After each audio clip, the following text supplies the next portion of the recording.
Good meowing, and welcome back to Shadowlight Stories with Skylore. Alright, so this is another one that's in the standard format. So, what are we talking about today? We're talking about EricDJuly. Ooh, what? Oh no, EricDJuly. Ooh, woo. Anyways, we're talking about EricDJuly, the ISOM #1 comic, and everything like that going on there. So, Rippaverse. So I encountered EricDJuly on YouTube doing reviews of movies and comics, like specifically comic book movies, like Hulk 2004, whatever it was, 2001, 2004, something like that. They could do a review about that, and he talk about the character and stuff, and like how it should have been represented, and all this other stuff there. Or he had one where he was talking about old comics and how cool they were and stuff, how some characters and some of the new stuff going on. He talked about those stuff, and I'd start listening to him. He was very charismatic.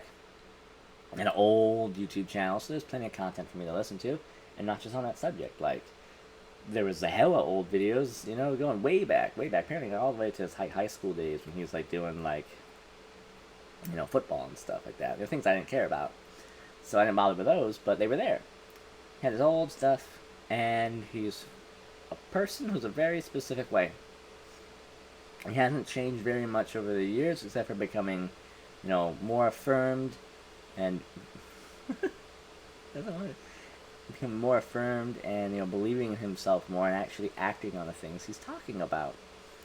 He was building up for the ability to do so the whole time, and he got there, and that's cool. So EricDJuly himself, let's talk about him a little bit. So EricDJuly is a man of color, a mock, oh no, a person of color, a mock, whatever you want to say. He's African American, whatever. It's more to than that, but whatever. Like that right there is a thing that I guess a lot of people care about. I don't give a fuck, but for some reason that matters to people. Anyway, so he's pretty cool. He's got a nice voice. I love his voice. You listen to his voice, man. It's good. I was gonna say if you don't like it, tough shit, but you know what? You don't have to listen to him if you don't care for his voice. Just don't listen, whatever's going on in the world. You don't have to be a part of every single thing. So yeah, he's got a good voice. He's done music, and it's good. It's definitely its genre, and it's a little oddly mixed with other things, but it worked out in a way that was really good. So listen to his music if you're interested in music. That's a bit of like, it's like metal and a little bit of rap in there and stuff, but like, more metal. Anyway, it's good. It's good for its genre. There's a few things that could be better about it, like some of the wording and stuff could be done better, but that's just nitpicky on that part, because like the message is clear on every single one. You know what they're saying. None of the words get lost or anything like that, which is, in metal, there's a lot of people who just think it's like screamo and just scream at it, and like you can't hear them. It's like, dude, why are you even here? Get out. Not Eric. You can hear him fine. He's been in at least one band, which for some reason I can't remember the name of right now. He's done his own thing and a few other stuff, but yeah. I used to know this name of this band that he's not in anymore, but he used to be in. Oh well. They're fine too. They got a new musician. He's not able to get what Eric can done, but he's still good. Works well with their style and stuff. But hopefully he'll grow better and they'll be even more efficient. And Eric's doing his own stuff, so yeah. Good luck to that band and good luck to Eric on what he's doing. I think Eric's going to be more successful than that band, but you never know. Sometimes things change out weird and. So, Eric, what else is going on with him? He likes comic books. Legitimately likes them. He likes talking about them. He likes the actual fans of comic books and talking to them. Wow, what a concept. So, he decided he has his money that he's been building up and stuff. He's going to start putting it towards making a comic book company. What's he going to do? Is he going to go do a little Kickstarter thing or something? No. That's not his dream. His dream is to compete with Marvel and DC, so he's got to get his company on the level where it's able to compete with them. So he did that. Yeah, he did that. He spent like $200,000 total over an extended period of time to get it done, get it ready, get it going, have a warehouse, have all his legal stuff in order, everyone paid for, all his artists paid for. That's right, the artists, they got their money. Before the product even sold, they had their money. Like what's supposed to happen.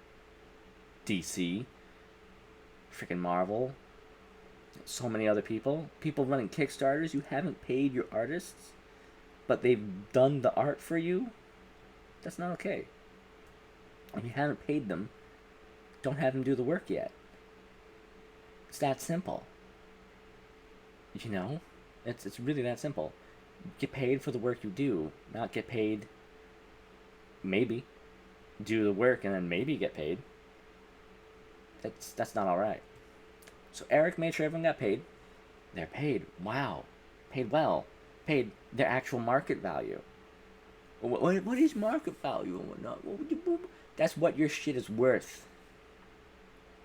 You know? That's what your stuff is worth. That's market value.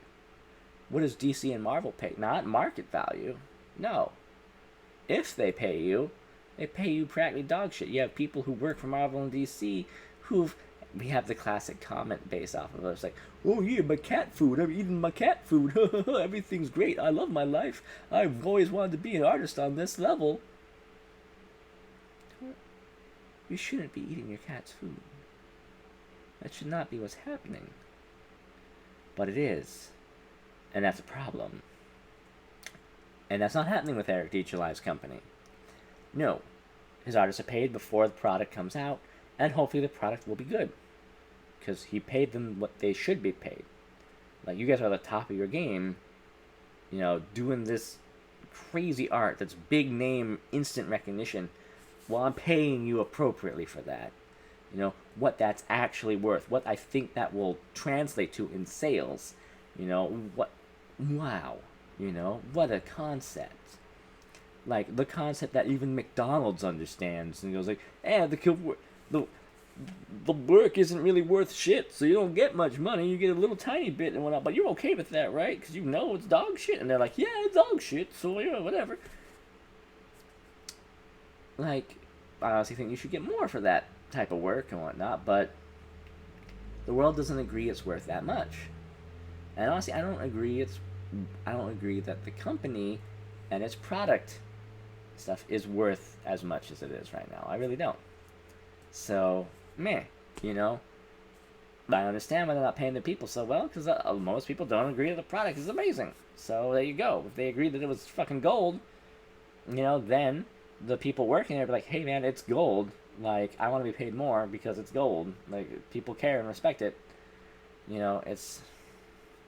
yeah. It's not respected, so there you go. EricDJuly is respected by his community. And he's disrespected, which is a kind of respect, by his competitors. Like, people from Marvel, people from DC, weird leftists, just out of nowhere, hate him for no reason at all other than the fact he's being successful. There's a fan base and stuff. They've tried to take down his company's website several times, well, with all sorts of stupid things, but he had a team of people ready to handle that crap, and they did. So we never had an actual attack. And the system went down once, but that was from its own internal error, and they fixed it within a day.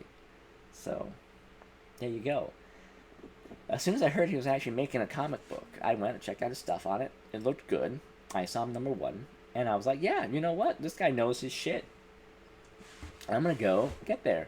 And, you know, I saw his pitch before I went to the website. I saw the pitch. You know, and everything was saying, like, you hate, the company is hating you when you just want to enjoy their content. Well, we're not going to hate you. We want your money. You know, we're not owed your money. We want to earn it. And we have a product here that we think will do so. Wow, what a concept. How fucking crazy. I have a product. I want your money. Please buy my product. But if you don't like it, don't buy it. You know, I want you to want it. If you don't want it, well, darn. You know, I guess I'm not getting money. I should do better on the next one. Wow. It's like capitalism. Oh my god. So anyway, he's doing that. I saw the whole thing, and I was like, yes, I want this right away. I want this now. Like, when... So there's a whole thing. Before the woke movement started, I, personally, I'm going to get into this little moment here. Before the woke movement started, I got sick of the white man. Oh no, Skylar, that's racist. No, here, listen to me. Not white people in general. I got sick of this very particular, singular white male character who was in every video game I played. He was the main character every single time. It's the same guy. It was, I'm military. You went through something bad. Something bad. Yeah. And I'm mad. I am going to go kill things and kill people and stuff without a give a fuck. And I'm going to go do that. And he looked the same in every game. You know, maybe minor tweaks and whatnot to his frame or something like that. And he had basically the same set of equipment and gear. Maybe be a little more futuristic-y in some, a little more medieval-y in others, or whatever, and stuff, you know. Or a little more, like, World War II-y in some other ones. But he was the same guy. Every single one of these games. And like, the choices they'd make were the same. Like, oh, do I shoot the passenger, or do I shoot the villain? You know, it's like, it's not a question for this character. Why are you asking for it on this character? We know what he's going to do. He's going to just shoot the villain. Every time. It's the same character. You know? It's like, you've recycled the same character 900 times. All these different companies were shooting out the same character. They make these crazy stories, these cool worlds, these galaxies and stuff. But they'd always put it up with the same character as the one running it. And I was like, I'm sick of him. You know, because like when I've been doing stuff, I'm doing all sorts of fun, weird, interesting things. You know, I've had like D&D. I played as a freaking dwarf who, you know, just like hunted boar. I like that character. He was cool. You know, I played a bunch of different things. I've done all sorts of weird shit. I've hosted worlds. You know, I've had characters in my head who've been building up for stories and writing and stuff. Who was like, oh, she's half harpy, and it's like a specific demon type harpy and whatnot and stuff there. And she went on a thing and she learned how to use the elemental force of fire and whatnot, but she had to give up all fame in order to do it. All this other stuff, you know. Da-da-da-da-da. And, you know, she's this tall, pale lady and whatnot who's like, you know, almost like pitch white and whatnot. Has like no hair on her body.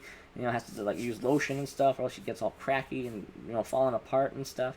You know, all this other stuff. Like that was just one character. I had like hundreds of these characters I built that were all unique, interesting, and fun. You know, all sorts of different things and stuff. You know, and I had this one character called Elizabeth Black, who was, you know, a dark-skinned lady who lived in Alaska, and, you know, she was based off of like, a lot of the stories I'd heard. And I was like, I'm gonna write a whole thing about her, and she'll be like, you know, a thing to introduce younger generations to like the types of stories I was hearing and stuff. So I built her, and she was cool, and she had all these weird issues, and she had a dad who like watched kaiju films with her and whatnot. And that's what they did. And he was from, you know, he was from where was it? I forgot exactly which country in Africa, but it was like one of the African countries, the one where we'd get the warriors coming into the college and whatnot. You know, so he was from there, and you know, his wife, you know, the character's mom, was like native, and she was from one of the not Etna, it's north of Etna. She was from this one tribe, and she was someone who was specialized in making drones and driving those around and stuff like that, and racing them and stuff. That's what she did. So I had all these weird, fun characters and stuff, but I just kept seeing the same guy. Same character and the same thing. Like, the villain would always just be the villain and kill him at the end. You know, I wanted more interesting things. Then Portal came along and, you know, hey, a female character. Wow! And then, like, a villain that, you know, at the end was not what you thought it would be. It was different. The cake, man. Anyway, so yeah, that game was at the point where I was just sick. I said, nothing matters. Games don't have decisions or characters or anything. I'm not going to play this like I would me. It doesn't matter. Because none of these games are built to facilitate a character who is me. So screw it. And then I was like, wow, okay. And I was like, man, I should have played this one like I was me. Because I would have got more out of it. Yeah, so, there we go. That's done. But, I had stuff where I wanted these unique, interesting characters at different perspectives because I was always thinking about them, you know? Like, I would meet someone from, you know, Australia, and I want to know what their perspective on certain things was and stuff, you know? And then, never got that in the games, though. Like, whatever, I met 16 aliens and stuff, blah, blah, blah, blah. Some of the NPCs were cool, but my player character was always the same guy. You know, it's the same perspectives. And even in role-playing games where it's like, oh, you have to make your own character and do whatever the hell you want, it was built from that same exact white man as the base character, and everyone else is just modeled around that guy. You know, like, oh, whatever. And it's like, that's not how that should be done. Dragon Age did a better job.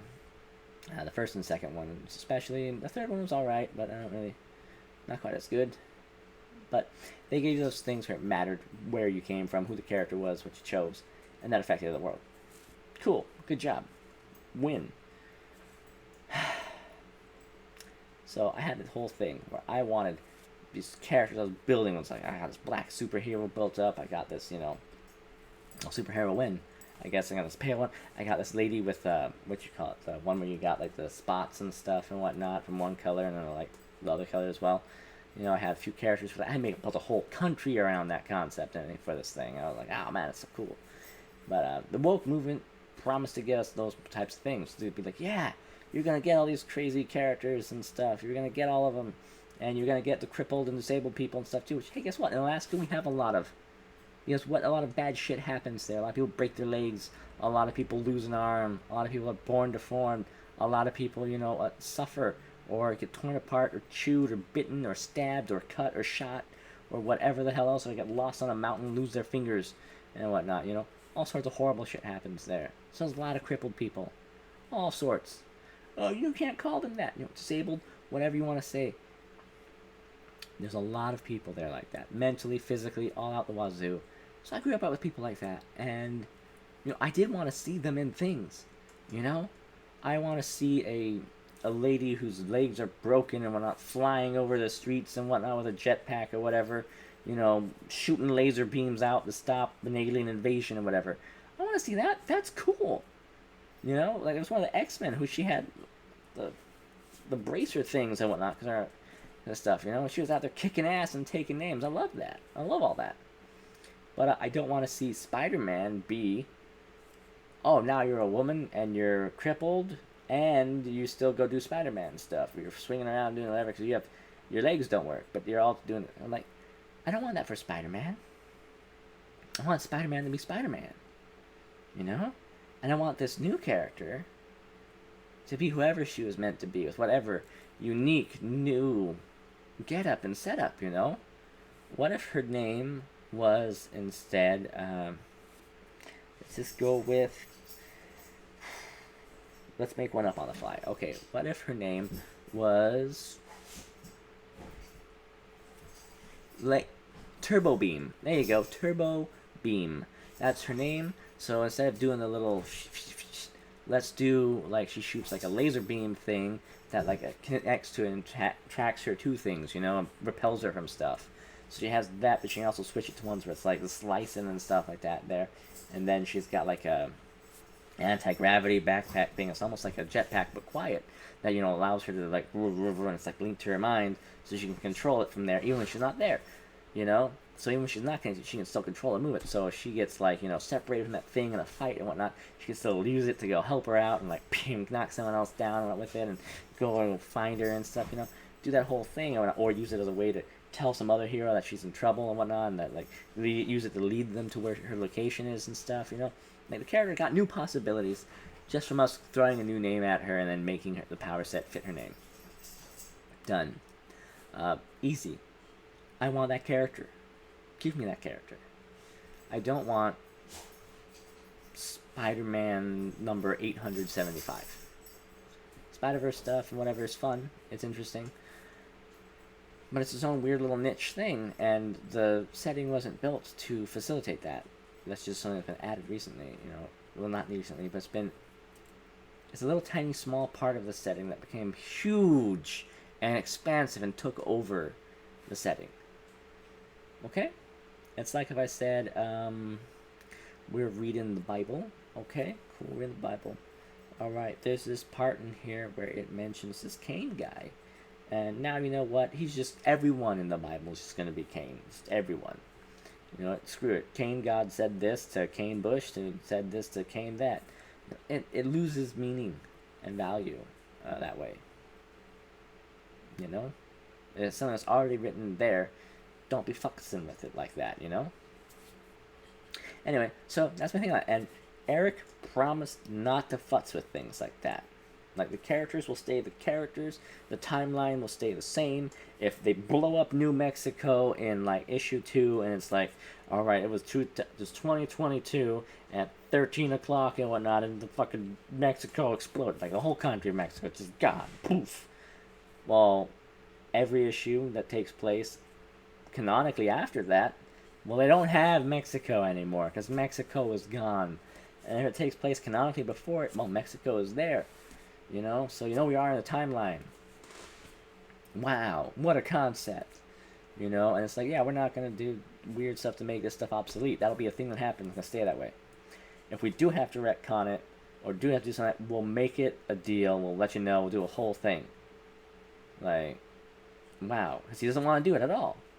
But, like, he knows it can happen to where something like that got messed up to the point where they might need to do something. He said, we'll try to minimize it and do all this other stuff and all these other things. And I'm like, alright. But what he said was really that he didn't want to do that at all. It's just this little bit of extra of stuff that's going, like, if anything that has to happen, I'll do it as tactfully as possible. Because they don't want to make anything you have obsolete. In fact, they want you to be able to take this thing later and sell it for money. To be like, yeah, I'm selling this on eBay and I'm going to make this much off of it. They want you to do that. They want you to be able to. He wants that whole collector aspect to be part of this thing. There's one thing he's doing that I don't like about the collector aspect, and that's various covers. Without it being a big, ridiculous deal of the various cover. Like, some people don't like them at all. Some people like this setup of, like, artist proof, which means just like black and white, so you can color it however you want. And then the color version.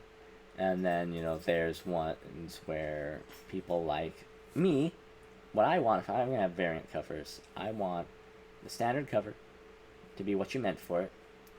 And, you know, to mean something about it and show me clearly what number it is. And it's number 1, number 2, number 3. Or, you know, it's like ISOM number 1, or this series number 1, this series number 5, or whatever, you know. Or it's like part of this arc, like overarching story arc, but it's this one of this comic. So, you know, that way I know that stuff. And I'll look at, know, and be again. But for the variants, what I want is, like, you have one that's normal, and then gimmick covers. What are gimmick covers? And I want good gimmick covers, not shit gimmick covers. So there were some gimmick covers that were interesting, where it's like, aha, it's like a tearaway, like it has Wolverine, like, slice, and, okay? And then, you know, so the cover shows that with him in, like, his outfit, you know, and then you open it up to the first page, you know, now it's still, like, where those cuts were is still where he's cut, but now it's, like, you know, into him where he's not wearing his armor anymore, it's not his outfit, but like him as Logan. You know, so that's a fun way of doing those types of cover, where it does something like that, where it opens up to do a reveal, or where it's ridiculous. Like, there's some where they did something, it was like, almost like cardboard, so this really thick thing, and it had, like, texture to it and stuff, you know, that was cool. I liked that. I wasn't able to buy any of those because I was a kid when those were there, but that's the one I would have bought. Yeah, I would have been like, yes, I don't care if it's $10 more than the other one. I'm gonna buy that motherfucker, like, right now. And, like, right now, literally, if I went into the comic book shop and I found one like that, I'd buy it. Just 100%. Can't stop me. I'd do it. Because if I went into the comic book shop now, I'd have the spare income to be there. Wow. What a concept. Anyway, so there you go. That's that. That's what I want. I want ones that are gimmicky and interesting. Like, maybe it's like, you know, it's Batman versus the Joker. Let's just say that. That's what this book is about. And let's say you get variant cover 1 and variant cover 2. You get something fun. Like, let's say you have issue 1. Let's say it's going to be a 3-part series, okay? So, issue 1 has its own thing where it shows, like, the 2 characters who are going to be there. Like, you know, like, the Joker's, like, readying a plan, and Batman's over in the other corner, like, you know, whatever. And that's the standard issue number 1. And the standard issue number 2 is, the Joker's got a victim up on a plow thing and whatnot, and Batman's there, like, about to swing into action, you know, with a boomer batarang. And the 3rd issue has a cover that's, like, you know, the Joker has, like, these electric gauntlets and stuff, so going, like, ting on the top, and it shows Batman holding a person in his arms and whatnot. They're like, no, at the bottom. Whatever. There you go. Just 3-1 arc and whatnot. So what can we do with the variant covers? Well, maybe variant cover number 1 is Batman on a rooftop thing facing off to the side there, where he looks like like this, and then a variant cover number 2 is the roof is extended. There's actually like a lady being hung from like a a weird rope thing over a vat of crazy Joker juice stuff down there. It's like the whole like bubbling thing and whatnot there, and maybe you see Harley Quinn down there ready to pull a lever and whatnot. And then the third one's variant is the Joker facing on the other side. Like he's got a knife in hand, or better yet, those card decks and stuff like at the ready, like standing up on like a bunch of barrels or something up there, ready to like kick them down or whatever, something like that. And there you go, you have it. So when you have the variant covers, you can just place them 1, 2, 3, and it shows a whole scene. Whereas if you have the normal versions, each one of those is their own scene in and of themselves. And that's how you do variant covers, if you want me to specifically go seek them out and buy them. So, of course, that's not what he did for this series and whatnot. However, what I did was I just looked at which cover did I want more, and at the time we only had A or B. So I chose the cover I liked more for the character, okay, and I bought that one. Because the variant covers weren't, gimmicky enough to me, so I was going to buy one. Maybe later I'll buy another one that's, different if I'm buying one for, like, my kid or something down the road, and I have one. Cool. We get their own and get different covers so they can at least tell it apart. Like, hey, this is yours. Boom. Not bad. Like a B or C cover. I chose cover A. But, yeah. There you go. Did I choose cover A? Was it cover A or cover B? I think it was A. It was the one that had focused on Isom, because that's the character's name for the first issue thing, so I chose that. Easy, that's what I wanted. Yaira's cool and all, I like her, but she's not a title character in this, and I don't know how big her role's going to be in there, so I'm only getting one book. I'm not going to get that one, even though it's a cool face-off. Like, this is the character's first breakout issue. I want the cover where they're breaking out. That's done. So I got that one. The Yaira cover is great. If I was going to buy a second one, that would be the cover I'd go for. It's the one that has Yaira and Isom facing off. It's a classic superhero face-off. Love that. But the other one is just more what I wanted from a number 1. That is more what I want from a number 2, or number 3. And we're going to get those, so hey, it'll be fun to see what we do. Maybe there'll be like a cover B where it'll be focused on like a different one of the characters who is part of the series of whatever's going on. So I might choose that, just because then it starts to make a gimmicky thing for me, Who knows? I don't know yet. We'll see when we get there. Anyway, the important thing was, he built this thing, it showed me, like, hey, I'm making this, do you want to buy it? And I was like, yes, I want to buy it, so I'm going to buy it. I bought it. Right out the gate, I used PayPal. PayPal fucked him over. So, I'm thinking about maybe buying the Dokumen cards, or... like, there's these special cards that you can get that show, like, the character profiles and stuff. So I was thinking, maybe I'll buy those. Maybe I'll buy the hat. And if I do, I'm not using PayPal, because of how PayPal screwed him over. And he's being really nice, but he's making sure everyone who paid with PayPal is still getting their stuff, even though he's not getting the money for it until eventually, which could be anywhere from, like, years from now. He has lawyers working on getting that money back. Well, to him, because they never gave it to him, ever. So, yeah. Getting him his money. PayPal, I'm not using you as much as I used to anymore. I don't live in Alaska anymore, so I don't need you as much. So, except for a few international things where I do, I'm just going to use my card directly. Oh well. That's what you get. Anyway, he made $3.5 million so far off of this venture, and he was hoping that he'd eventually get the 200,000 before it ended, and he made it 3.5 million. So more than recoups his costs. Like, it's crazy. Anyway, so he's got that made. It's coming out. I can't wait to get it. When I get it, I'll do a review of it, an honest review, not one that's like, oh yeah, it's so gushy, it's so new, I love it, oh my god, I don't care if it's dog shit, Eric. I'm gonna tell everyone that it's dog shit. But it doesn't look like it's gonna be dog shit. This is gonna be really fucking good. So I'm actually really excited. It's the first comic I've been excited that's new coming out. That's not ElfQuest. And ElfQuest, I'm not as excited about it as I used to be, because like the old stuff was really fucking good, but the new stuff is just harder to find it in color for some reason. Like I find it more in black and white, and I'm like, that's more what I get with manga. But when I can find it in color, I buy it. I get it. I don't care that the writers and artists and stuff of ElfQuest are leftists, because their work isn't stupid. It's actually good. It can stand on its own.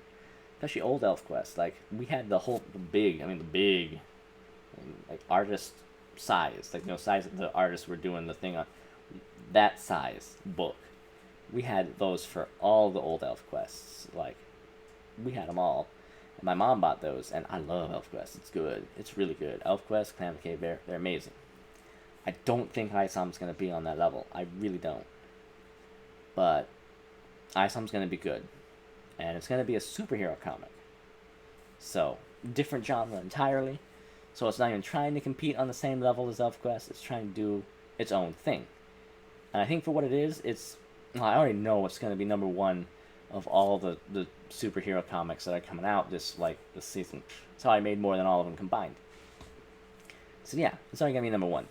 And I think it will actually earn that spot by being true and faithful to the genre. Like, the closest thing we've had to the actual superhero comics at all has been My Hero Academia, which is a manga from Japan, and it's anime.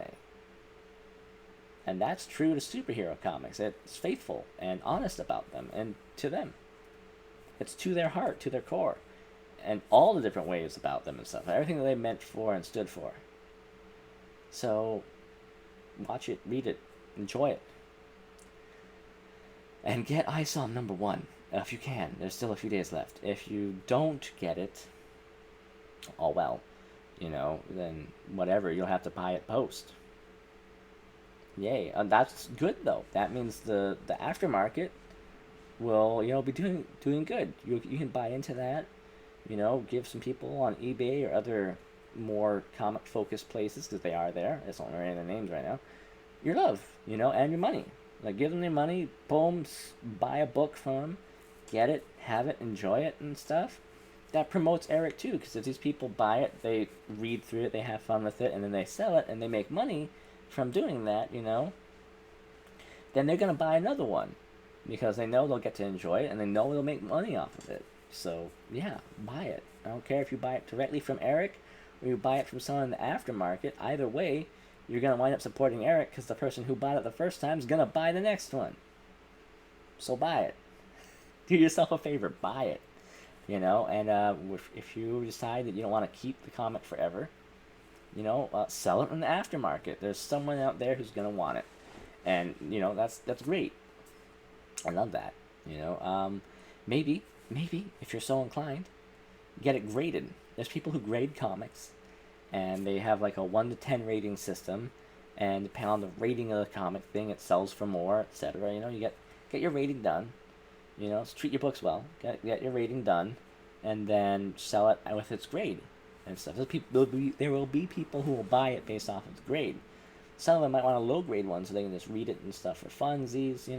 Some might want the highest grade possible, so you just put it on a shelf thing and be like, yeah, I got the best grade of that one, and no one's going to take that from me. All sorts of things. So do that. Participate. Have fun. Do a review.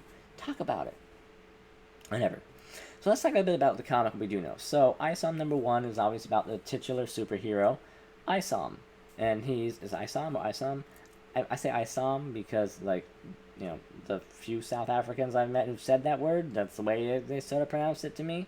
Or at least the way I remember them pronouncing it. Like, it's been a long time. I didn't meet very many South Africans.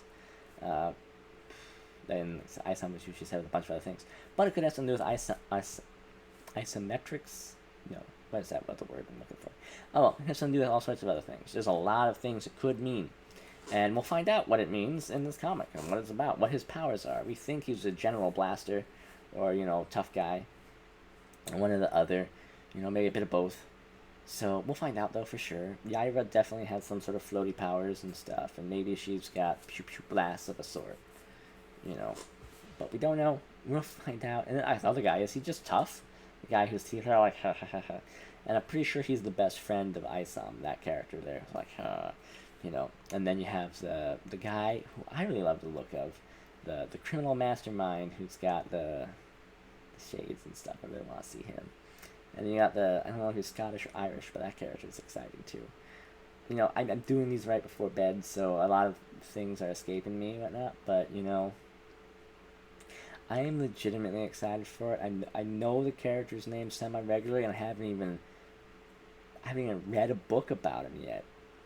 So, that's actually really exciting to have happen again. Like,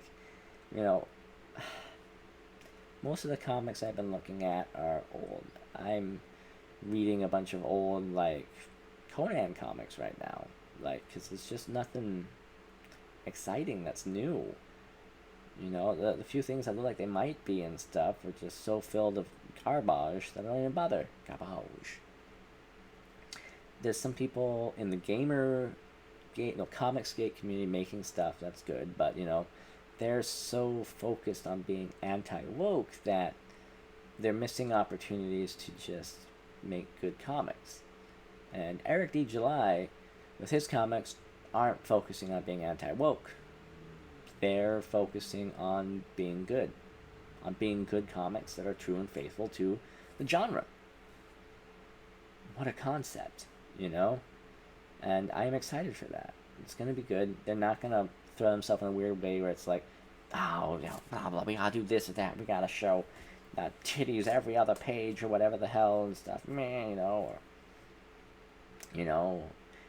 gotta only have white male characters in this one for this reason because fuck them, whatever. And, like, not every single comic in the Comicsgate community is like that, but that mentality of being anti-woke is so there that some of them, who are still big and up there and so that, lose sight of the goal. And that's where the problem is. Most of them don't. Most of them are straight on that goal. Just make a good fucking comic. But, I've seen that issue arise with some other stuff. But that's not happening with Eric because he doesn't give a shit about that. He wants your money. He wants to make good product, obtain money, and, be respectful to the type of product he likes. Like, what is something I want to buy? What is something the fandom of people that I hung out with, what do they want to buy? I'm going to sell them something they can buy. And he's doing great. For a lot of people, this will be the first comic ever. We got some people from all over the world who bought stuff. Like I said, $3.5 million. That's more than Marvel and DC sales combined. Like, screw them. And Marvel and DC, yeah, screw you at this point. You really should do better. Like, do better, like you keep telling everyone to do. Really understand what you're trying to do and do it properly. They don't know what they're trying to do. I think the executives are just sort of doing fuck all and letting people just run the show. Not what you should do. But that's the problem of being a company with stocks. Like, eventually it gets to a point where there's just stockholders and people in charge of making sure stockholders are happy. And that's never what you want in a company. Because you'll never have a company. It's not a company anymore. It's just a machine. That's not what you want. Metrics go up. That's what the machine want. Metric go up. And that's not good. Eric is not doing that. He's doing his own thing. Bada bing, bada boom. Enjoy his stuff. Go buy his stuff. Rippaverse. Rippaverse. Rippaverse. ISOM #1. ISOM #1.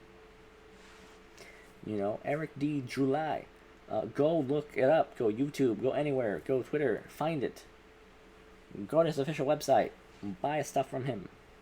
Do it. It's done in a Kickstarter-like style. It's not a Kickstarter. It's a pre-order. But it's done in Kickstarter style. So you can see where the money is going. You can see him getting a van. He's getting another cargo van for it and stuff. He's expanding the warehouse at one point or whatever. I don't think expanding the warehouse was actually one of the tiers and stuff. But something he was talking about. And they had tiers of him using the stuff. Like, where's the money? What's it going for? Boom, boom, boom, boom. Start number 2. Number 2 started, by the way. ISOM number 2. There are already pages into it. Yeah. Go support Rippaverse. Enjoy it. And you won't be sad. You'll be glad. Bada bing, bada boom. See you all in the next one. Bye bye.